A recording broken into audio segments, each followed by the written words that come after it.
Ага, попались. Алиса, кому из этих двоих дать вкусняшку? Я думаю, что каждый из этих мохнатых заслужил вкусняшку.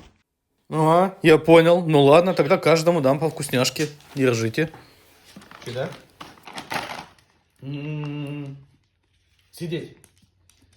Молодец. На самом деле я больше люблю кошек, только не говори об этом собаке.